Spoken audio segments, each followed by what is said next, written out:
अल्हम्दुलिल्लाहिल्लज़ी अब्दअल अफ़लाक वल अर्ज़ीन वस्सलातु वस्सलामु अला मन काना नबिय्यन व आदमु बैनल माइ वत्तीन व अला आलिहि तय्यबीन व सहाबिहि ताहिरीन। अम्मा बाद फ़अऊज़ु बिल्लाहि मिनश शैतानिर रजीम। बिस्मिल्लाहिर रहमानिर रहीम। इन्न सलात तन्हा अनिल फ़हशाइ वल मुनकर।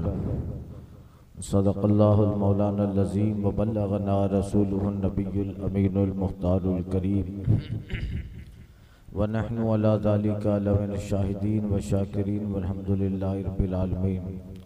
बारगाह रहमति आलम रहमति तमाम हुज़ूर अहमद मुज्तबा मोहम्मद मुस्तफ़ा अरवाहुना फ़िदा सल्लल्लाहु अलैहि वसल्लम में दुरूद शरीफ का नजराना मोहब्बत पेश करे। पढ़े अल्लाह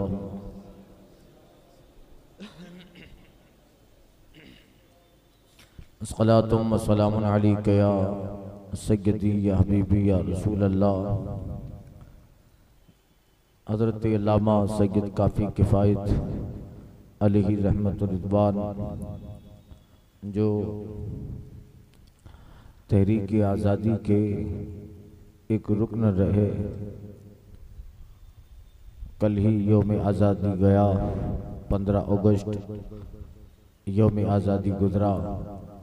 जिन्होंने कुर्बानियाँ दी उनमें एक नाम हज़रत काफ़ी किफ़ायत अली रहमत रिज़वान, बड़े आशिक रसूल और ज़बरदस्त कलमकार भी सुखनवर भी। फरमाते हैं कोई गुल बाकी रहेगा न ये चमन रह जाएगा, कोई गुल बाकी रहेगा न ये चमन रह जाएगा, पर रसूलुल्लाह का दीन हसन रह जाएगा। हम सफ़ीरो बाग में हैं कोई दम के चहचहे, हम सफ़ीरो बाग में हैं कोई दम के चहचहे, बुलबुलें उड़ जाएंगी सूना चमन रह जाएगा। जो पड़ेगा साहिबे लोलाक के ऊपर दुरूद, दुनिया और दुनिया की जितनी चीज़ें हैं उसे एक न एक दिन फना होना है। अल्लाह फरमाता है वइन्ना लजाइलूना मा अलैहा सईदन जुरूज़ा। जितनी चीज़ें हैं अल्लाह ताला सब उसे फना के घाट उतार देगा। अलैहा सईदन जुरूज़ा। अल्लाह फरमाता है कि ज़मीन पे जितनी चीज़ें हैं हम सबको चटियल मैदान कर देंगे, साफ कर देंगे। ये फलकपोश इमारतें और बड़ी बड़ी बिल्डिंगें, ये कुर्बे क़यामत कुछ नज़र न आए, सब ज़ेरे ज़मीन धंसती चली जाए। और हदीस में आया ज़मीन ऐसे हो जाएगी जैसे हाथ में मैदे की रोटी, वो बंदा हाथ में ले ले, रोटी का हर तरफ हर किनारा उसकी निगाह के सामने है। ऐसे ही क़यामत के करीब इस ज़मीन को कर दिया जाएगा कि कोई चीज़ किसी के लिए आड़ नहीं बनेगी। सारी इमारतें और पहाड़ जितनी चीज़ें हैं वो सब चटियल मैदान हो जाए। वइन्ना लजाइलूना मा अलैहा सईदन जुरूज़ा। और फरमाया सूरह रहमान में कुल्लु मन अलैहा फ़ान व यबक़ा वजहु रब्बिका दुल जलाल वल इकराम। जितनी चीज़ें हैं उस पे सब फना होने वाली है, बाकी रहने वाली तेरे रब की ज़ात है जो जुल जलाल वल इकराम है। तो एक न एक दिन इन सारी चीज़ों को फना के घाट, मौत के घाट उतरना है। बाकी सिर्फ और सिर्फ अल्लाह की ज़ात रहेगी। इसलिए अल्लाह ने दुनिया में ज़िंदगी और मौत का निज़ाम बनाया है। ज़िंदगी भी बनाई अल्लाह ने, मौत भी अल्लाह ने बनाई। अल्लाह कादिर मुतलक है, अगर वो चाहता तो मौत नहीं बनाता, वो इरादा करता है तो चीज़ें हो जाती है। वही इरादा अन यक़ूला लहू कुन फयकुन, वही अरादा अल्लाहु शैअन अन यक़ूला लहू कुन फयकुन। जब वो किसी चीज़ के बारे में इरादा करे और ये कह दे अल्लाह की हो जा, तो वो चीज़ फौरन होने लगती है, वो चीज़ बन जाए। तो अल्लाह ताला ने जिंदगी भी बनाई, मौत भी अल्लाह ने बनाई। अगर अल्लाह ताला चाहता तो मौत नहीं बनाता, तो उसके लिए कोई चीज़ आड़ नहीं है, वो मौत नहीं बनाता। तो जिंदगी में जितने लोग हैं मरते ही नहीं, पैदा होते जाते मरते नहीं। तो अब आज जितने ज़मीन अल्लाह ने बनाई है, इस तरह कई सैकड़ों ज़मीनें और अल्लाह बना देता। जैसे 18,000 आलम तो अल्लाह ने बनाए, और बना के उसमें तरह की मखलूक़ात परवरदिगार ने आबाद फरमाई। 18,000 आलम का तो दुनिया में हदीस शरीफ में उसकी निशानदेही आई है। हम जिस दुनिया में रहते हैं ये एक दुनिया है, इसी तरह एक और आलम है, इसके अलावा एक और आलमीन, उसमें भी अल्लाह की अजाइब और गराइब वाली मखलूक़ात आबाद है। तो वो परवरदिगार जब जिंदगी बनाता, मौत न बनाता, तो उसी तरह ज़मीन का जोग्राफिया जो है, उसका जो क्षेत्रफल है वो अल्लाह लंबा कर देता। यही अल्लाह ताला की कुदरत है इसमें। मगर रब फरमाता है खलक़ल मौत वल हयात लियब्लुवकुम अय्युकुम अहसनु अमला। जिंदगी और मौत, लाइफ एंड डेथ को अल्लाह ताला ने बनाया ताकि आजमाए कि तुम में से कौन सच्चे अमल करता है। तो मौत बंदे को अमल पे उभारती है, मौत बंदे को आमाले हसना की तरफ ले जाती है। अगर काफिर भी सदका करता है तो मौत के दर से करता है ताकि स्वर्ग मिल जाए। वो जो है परिंदों को दाना डाल रहा है, वो कबूतर को जो है दाने खिला रहा है, वो जानवरों को कुछ खिलाता है। काफिर भी इसीलिए सदका करता है कि उसे मौत के बाद उसका सवाब मिले, भले उसके लिए सवाब नहीं रखा है। अल्लाह फरमाता है ला खलक़ लहुम यौमुल क़यामा, जो ईमान के अलावा आएगा, ईमान लेके नहीं आएगा, क़यामत के दिन उन लोगों के लिए कोई हिस्सा नहीं है। और काफिरों, मुशरिक, यहूद और नसारा, उनके जितने भी नेक अमल होंगे अल्लाह उन्हें ज़ाय नहीं करता। इन्नल्लाह ला युज़ीउ अजरा आमिलिन, कुरान में फरमाता है अल्लाह किसी के अमल को ज़ाय नहीं करता। हाँ, फर्क इतना है कि मोमिन जब अमल करे तो उसके लिए उसके अमल का सवाब अल्लाह संभालता है, फरिश्तों के जरिया महफूज होता है, और मोमिन को वो सारा कयामत में मिलने वाला है। मगर मोमिन के अलावा जो बंदा नेक अमल करेगा अल्लाह उसका भी अमल ज़ाय नहीं करेगा। अगर यहूदी भी सदका दे रहा है तो अल्लाह दुनिया में उसको बदला दे देता है, काफिर भी सदका देता है अल्लाह दुनिया में उसको बदला दे देता है। इसलिए ये दुनिया में छोटे मोटे सदके करने वाले जितने हैं वो देखो आज दुनिया ही में उनको बदला है। तो मुसलमानों की बनिस्बत आपको हर कौम आर्थिक रूप से बहुत मजबूत नजर आएगी। दुनिया में बंगला हो तो उनके पास, गाड़ियां हैं तो उनके पास, जिंदगी लग्जरी बनी है। तो मोमिन के सिवा जितने हैं उन सब की जिंदगियां लग्जरी बनी है। मोमिन ज्यादातर ईमान वालों में मिडिल क्लास में जीने वाला तबका, लो क्लास में जीने वाला तबका, और जिनके पास खरबों हैं ये वो हैं जो खुदा को गालियां दे रहे हैं, आका करीम सल्लल्लाहु अलैहि वसल्लम की शान में गुस्ताखियां करते हैं, कुरान और इस्लाम को आंखें दिखाते। तो ये दुनिया में उनके थोड़े बहुत काम है जिसकी बुनियाद भी अल्लाह उन्हें दुनिया ही में उसका फल दे देता। इसलिए अल्लाह किसी अमल करने वाले का अमल ज़ाय नहीं करता, उसे दुनिया में बदला देता है। मगर मोमिन के लिए अल्लाह ताला ने आखिरत रखी है, और आखिरत में फिर मोमिन के सिवा किसी को बदला ना होगा।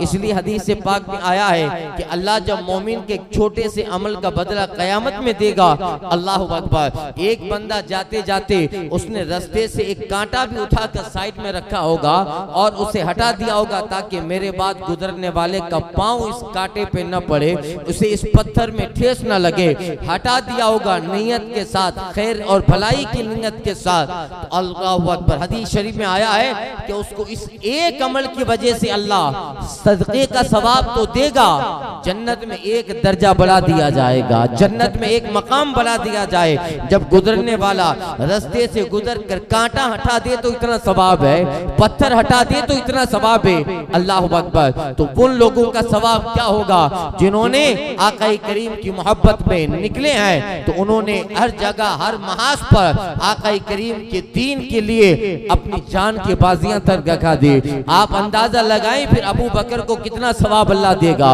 उमर फारूक आजम को कितनी नेकियां होगी, उस्मान तन्नुरैन जिन्होंने जिंदगी का एक एक लम्हा मुस्तफा की मोहब्बत के साथ साथ खरबों रुपये की दौलत भी अल्लाह ताला ने उन्हें जो मालिकी अता फरमाई थी, एक एक पैसा उन्होंने सिर्फ और सिर्फ मुजाहिदीन के लिए, सिर्फ और सिर्फ अल्लाह के लिए, उसके रसूल के लिए वक्फ करा, उनका दर्जा क़यामत में अल्लाह कितना अजीम देगा। फिर वो मौलाए कायनात की ज़ाती गिरामे जिसने पूरी दुनिया वो इराक से लेकर अजम तक ज़माने में इल्म की आगाही और रोशनियां फैला डाली और लाखों लोगों को दामन इस्लाम से वाबस्ता किया, उनका सवाब कितना होगा। फिर अइम्माए किराम, अहले बैत अतार, मुज्तहिदीन किराम, अल्लाहु अकबर, ये वो लोग होंगे अल्लाह ताला जन्नती तो उन्हें बनाएगा, हुक्म जन्नत उन्हें देगा, मगर उनके साथ अल्लाह ताला एक हुक्म भी लगाएगा, तुम जिसे चाहो जन्नत में ले जाओ, तुम जिसकी चाहे सिफारिश करो। तो जो अहले बैत से मोहब्बत करने वाले थे अपने मोहब्बत वालों को जन्नत में ले जाएंगे, सहाबा जन्नत में ले जा रहे हैं, अइम्मा जन्नत में ले जा रहे हैं। अल्लाह फरमाता है वनदउ कुल्ला उनासिम बिइमामिहिम, हम क़यामत के दिन हर इंसान को उसके इमाम के साथ उठाएंगे। अल्हम्दुलिल्लाह हम इमाम आजम अबू हनीफा की तकलीद करने वाले हनफी लोग, हमारा इमाम जिनको अल्लाह ने इमामुल अइम्मा का दर्जा दिया, क़यामत में वो भी जन्नत में जाएंगे और सारे हनफी भी इमाम आजम के साथ दाखिले जन्नत हो रहे हैं। अल्लाह खलक़ल मौता वल हयात लियब्लुवकुम अय्युकुम अहसनु अमला, अल्लाह ने जिंदगी और मौत दोनों बनाई है ताकि अमल लोग करें और आजमाया जाए कि कौन शाइस्ता अमल करता है। तो काफिर भी इसलिए अमल करता है कि मरना है, अगर मौत ही ना होती तो जाहिर बात है कि दुनिया में जालिम बहुत बड़ा जालिम बनता, मजलूम बहुत बड़ा मजलूम बनता। एक दिन हजरत मूसा अलैहिस्सलाम ने अल्लाह से अर्ज किया था, ऐ परवरदिगार चे खुशबू दे, शहद बू दे, मर्ज न बू दे, ऐ परवरदिगार चे खुशबू दे, हयात बू दे, ममात न बूदे। हजरत मूसा अलैहिस्सलाम कहते हैं, ऐ मौला क्या अच्छा होता कि जिंदगी में सिर्फ तंदुरुस्ती ही होती, कोई बीमारी बंदे के करीब न आती, कोई मर्ज बंदे के करीब न आता, चे खुशबू दे। ए अल्लाह कितना अच्छा होता कि जिंदगी ही जिंदगी होती, मौत का तसव्वुर न होता। तेरा क्या बिगड़ता, तू अहकमुल हाकिमीन, तू खालिक है। और जो जब अल्लाह ताला किसी बंदे को दुनिया में भेजता भी है तो उसके नाम का रिस्क पहले भेजा जाता है, उसके नाम का ऑक्सीजन पहले भेजा जाता है, वो कहाँ रहेगा ये सारा फैसला तकदीर इलाही से हो चुका होता है। काना अमरुल्लाह कदरम मकदूरा, सारी चीज अल्लाह ने अंदाजे से लिख डाली है। सारी चीजें, दुनिया का कोई काम सडनली नहीं होता, कोई भी चीज कोइंसिडेंस नहीं होते हैं, ये सारे आलम अम्र में लिखे हुए मामलात हैं। वहां से मामला उतरता है और दुनिया में वो मामला रूह पजीर होता है, एक्टिव होता है। दुनिया में कयामत तक आने वाले जितने मामलात हैं उन सारे मामलात को अल्लाह ने लोहे महफूज पे नक्श किया है। वहां से वो सारे मामलात आलमे अम्र में उतरते हैं और जब कोई मामला उतरता है वैसा ही दुनिया में जमीन पे उसका रिएक्ट होता है, जमीन पे वो मामला रूह पजीर होता है। यानी ये सारे मामलात अचानक नहीं के चलो ये हो गए, बल्कि सारी की तकदीरें अल्लाह ताला ने अज़ल से लिख डाली है और वो जहां लिखी है उसको लोहे महफूज कहा जाता है। अल्लाह अकबर। तो ये सारी चीजें हैं और ये सारी चीजें जिनको कुरान और हदीस के हवाले से जिनका सबूत भी सारी चीजें जो लिखी हुई है। तो अब अल्लाह ताला की बारगाह में हजरत मूसा अलैहिस्सलाम कहते, मौला क्या अच्छा होता अगर दुनिया में सिर्फ और सिर्फ जिंदगी होती, मौत न होती, मर्ज न होता, सेहत और तंदुरुस्ती होती, किसी बीमार का तसव्वुर न होता। अल्लाह की तरफ से जनाब मूसा पे वही आती है, ऐ मूसा अगर सिर्फ सेहतमंदी होती और बीमारी न होती तो हमारा शुक्र कौन अदा करता, हमारा शुक्र कौन अदा करता। सेहत ही सेहत है, कोई बीमार होता ही नहीं है तो फिर खुदा का शुक्र कोई कैसे अदा करता। और कहता है अल्लाह फरमाता, ऐ मूसा अगर सिर्फ सिर्फ जिंदगी होती, मौत न होती, तो फिर हमसे डरता कौन? सारी चीजें मौत पर है। एक बंदा अल्लाह से डर रहा है, मौत है इसलिए डर रहा है। आप नमाज पढ़ रहे हैं, आखिर वजह क्या है? हमें कंफर्म तो है नहीं कि आज मैं नमाज पढ़ूंगा तो कल नमाज का रिजल्ट आएगा। दुनिया का कोई ऐसा नमाजी इसकी गारंटी दे सकता है कि आज फजर पढ़े तो कल चेहरे पे नूर आ जाए, आज जोहर पढ़े तो कल रिस्क में बरकत आ जाए, आज ईशा पढ़े तो उसकी नींद की बरकतें अल्लाह ताला उसके अंदर डाल दे? ये पांचों वक्त की नमाजें हैं जिसको आका करीम सल्लल्लाहु अलैहि वसल्लम ने उम्मत के लिए उसकी सारी बरकतें बता दी है। अब जो बंदा चाहे कि मुझे रिस्क चाहिए तो फजर की पाबंदी करे, फजर वो पढ़ता रहे। एक साहब कह रहे हैं कि मुझे तो बहुत सारी दौलत मिली है मगर मैं तो फजर नहीं पढ़ता, फिर ये सारी बरकतें, ये सारी दौलत बरकतें कहां से आई? मैंने कहा जिसे तू बरकत का नाम देता है उसे बरकत नहीं कहते हैं, ये तेरे पास कसरत है। और अल्लाह ताला उतना तो बंदे को देता ही है जितना बंदे के जीवन में जरूरी हो।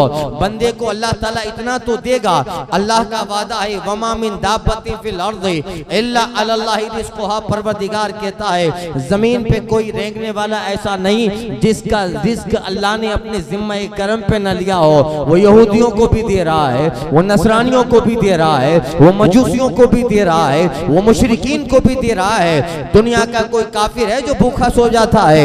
यहूद आज पूरी दुनिया में सबसे कैपेबल कौम का नाम यहूद है, सबको देता है। इसी को अल्लामा सादी ने कहा था, करीम है कि खजाना गैब गबरों तरसारा वजीफा खुरदारी, दोस्त तारा कुजा कुनी महरूम चूबा दुश्मना नजरदारी।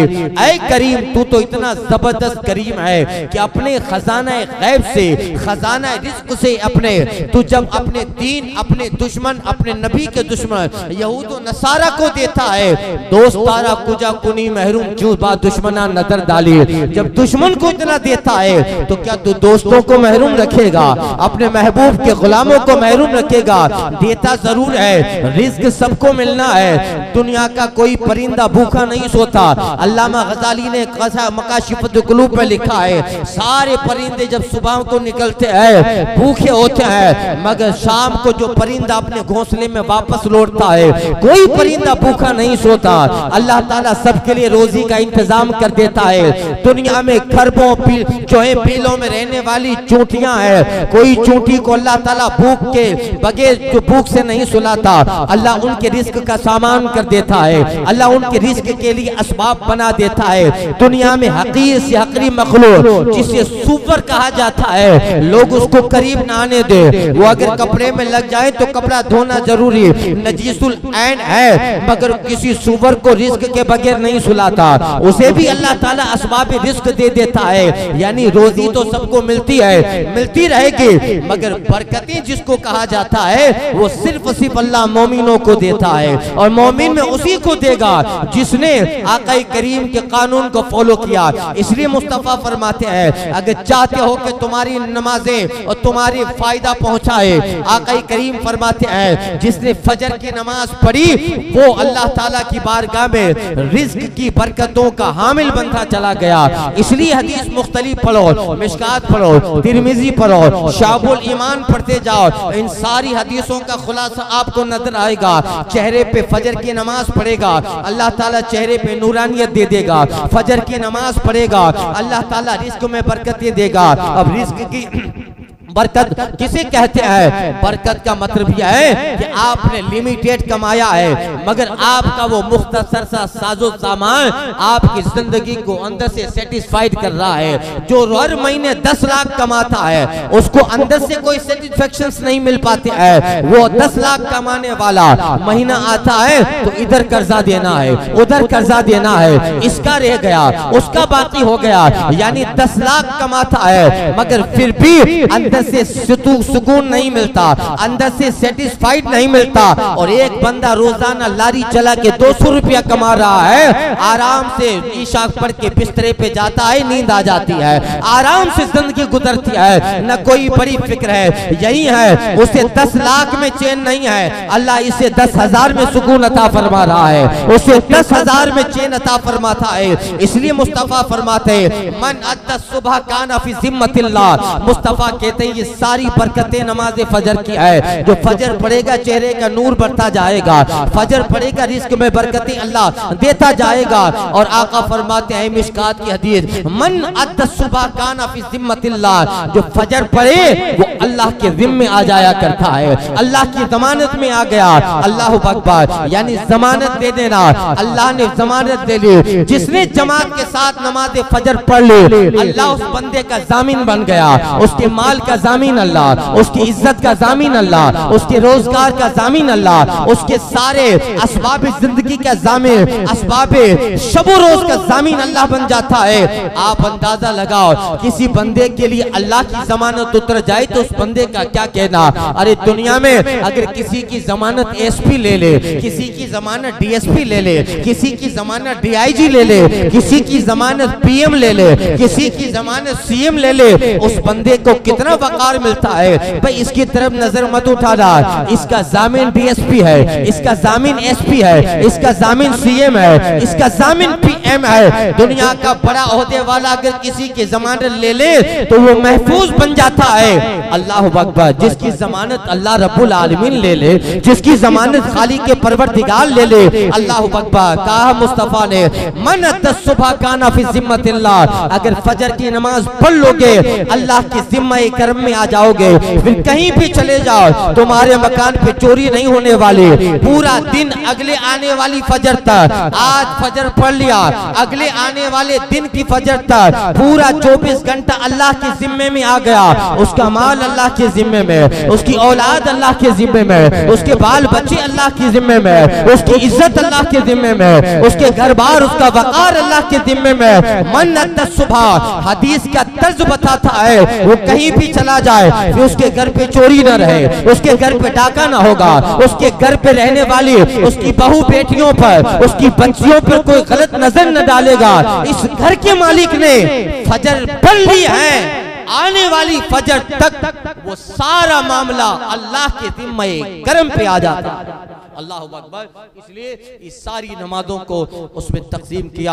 और इसलिए हुजूर फरमाते हैं जिसने फजर पढ़ ली उसने ये सारी बरकतें हासिल कर ली। जो जोहर पढ़ता है वो अपनी तिजारत में नुकसान से बच जाया करता है। इसलिए बार बार बुलाया गया।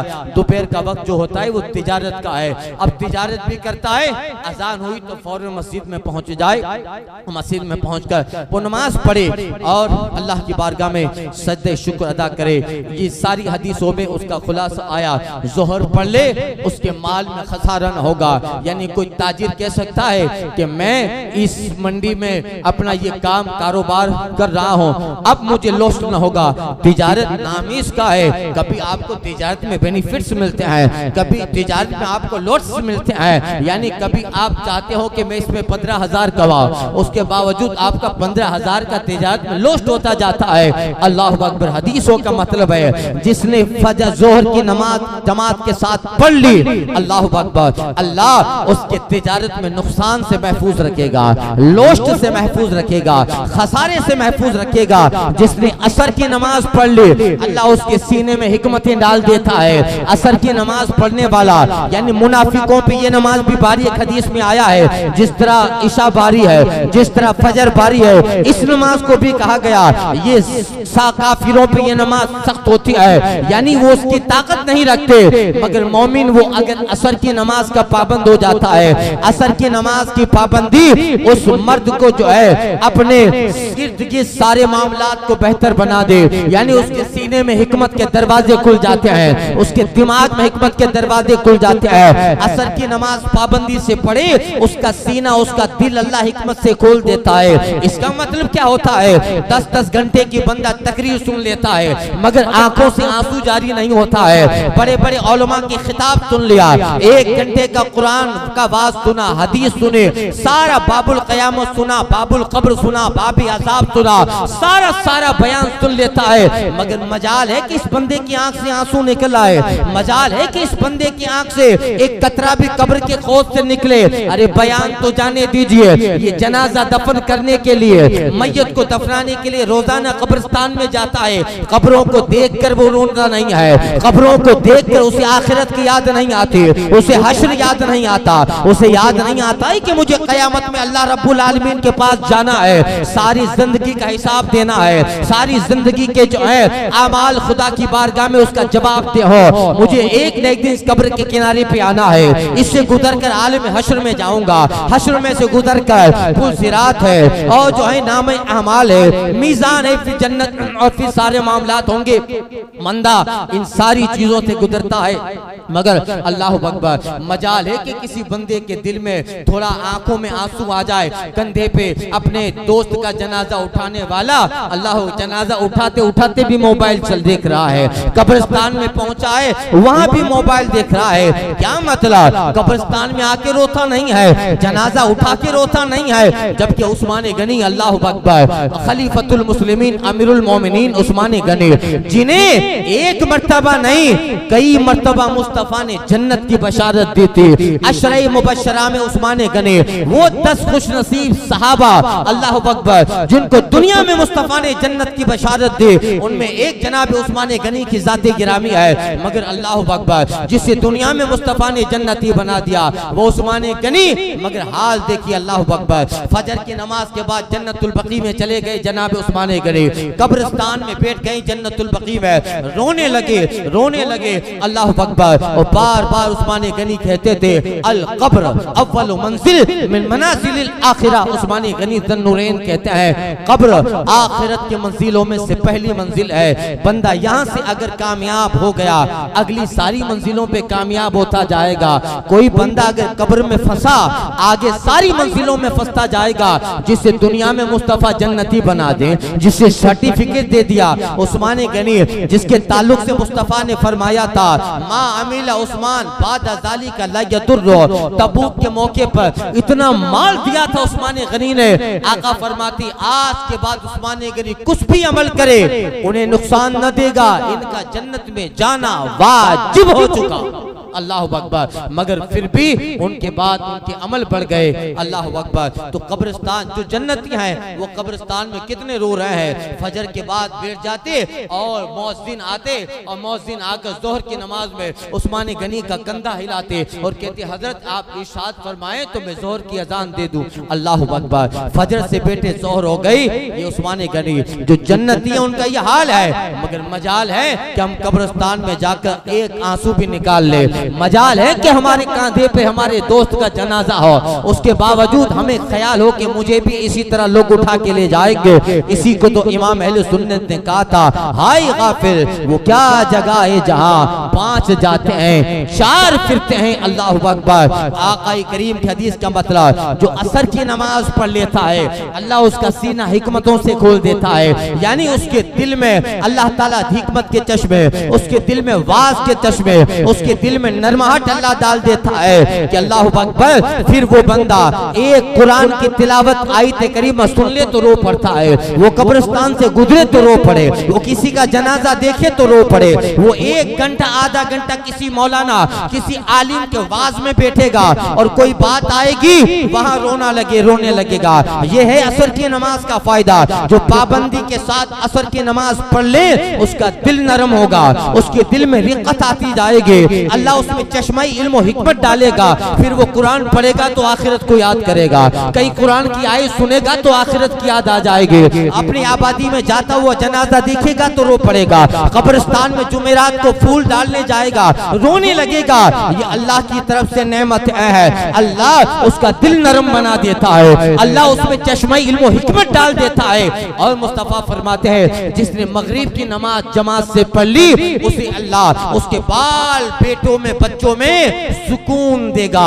मगरिब की नमाज पाबंदी से पढ़ लेगा अल्लाह अकबर, उसकी औलाद से सुकून मिलेगा, उसकी बीवी से सुकून मिलेगा, उसके घर वालों से सुकून मिलेगा, उसके रिश्तेदारों से सुकून मिलेगा। वरना आज दुनिया में हर 10 में से 4 आदमी परेशान है। कोई बीवी से परेशान, कोई बच्चों से परेशान, कोई माँ बाप से परेशान, कोई चचा से परेशान, कोई रिश्तेदारों से परेशान। यानी अपनी फैमिली में किसी न किसी मैटर को लेकर एक बंदा परेशान परेशान नजर आता है। अल्लाह अकबर। अगर खुलूस और लिल्लाहियत के साथ बंदा मगरिब की नमाज का पाबंद हो गया, मुस्तफा कहते हैं मफहूम हदीस है, उसको उसके घर से सुकून मिलेगा, उसका बेटा उसकी इताअत करेगा, उसकी बीवी उसकी फरमाबरदारी करेगी, उसके घर वाले उसके साथ उसने सुलूक करेंगे। मन अद्दल मगरिब, जो नमाज मगरिब पढ़ लेगा, अल्लाह उसके घर और घर वालों से खैर और बेहतरियाई उस पढ़ने वाले के साथ उतार डाले।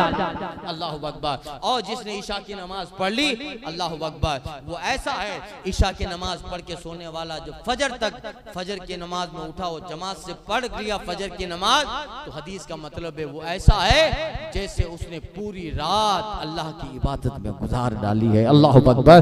पूरी रात इबादत में गुजारी, जिससे हदीस में आया, मुस्तफा कहते हैं जिसने ईशा की नमाज तर्क कर दी, उसके नींद से अल्लाह बरकतें खत्म कर देता है, उसके सुकून उसके नींद से खत्म कर देता है।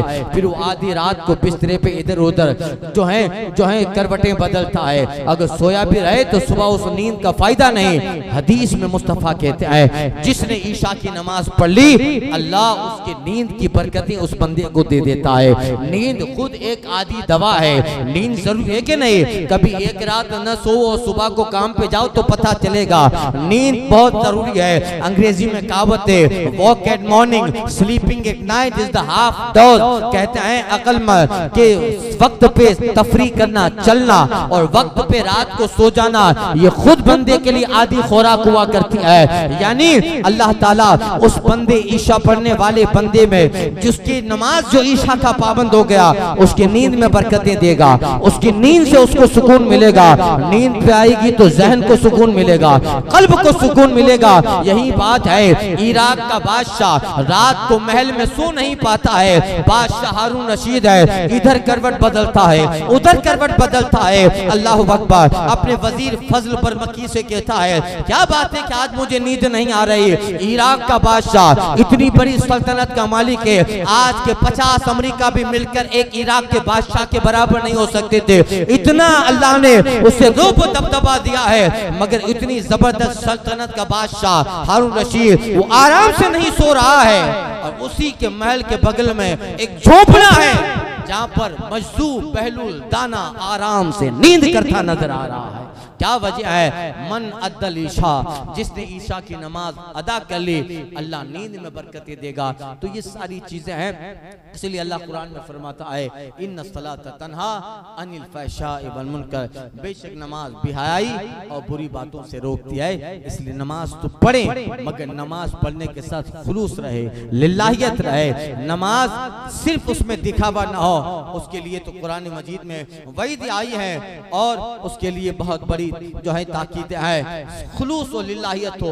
ए अल्लाह, वक्त आ गया है तो तेरी बारगाह में सजदा कर रहा हूँ, सिर्फ इसलिए कि तू राजी हो जाए, सिर्फ इसलिए कि ये नमाज क़यामत के लिए नूर बन जाए, नजात बन जाए, और इसलिए कि मुसीबत में मैं इसी नमाज से मदद मांगू जिसको ए परवरदिगार तूने कुरान में फरमाया, वस्तईनु बिस्सब्र वस्सलाह, नमाज से और सब्र से मदद तलब करो, उसमें लिल्लाहियत रहे, खुलूस रहे। तो याद रखिए, जो नमाज तरीके मुस्तफा पे पढ़ी जाए, जो नमाज तरीके सहाबा पे पढ़ी जाए, जो नमाज तरीके अहले बैत पे पढ़ी जाए, अल्लाह उसकी बरकतें देगा। ये सारी बरकतें जो नमाज की आई है, ये उसी वक्त है जब नमाज को कानून शरीयत के मुताबिक पढ़ा जाए, हदीस के मुताबिक पढ़ा जाए, अल्लाह बरकतें देगा। और ऐसी बरकतें देगा कि सिर्फ जिंदगी नहीं, कब्र हश्र तक नमाज की बरकतें नमाजी देखता जाएगा। और भी बहुत सारी बातें हैं, कवाफी और मज़ामिन अच्छे अच्छे हैं अभी बाकी, मगर बस भी करो नूरी, न पढ़ना बार हो जाए। सबा वो चले के बाग फले, वो फूल खिले के दिन हो भले, लेवा के तले सना में खुली रजा की ज़बां तुम्हारे लिए।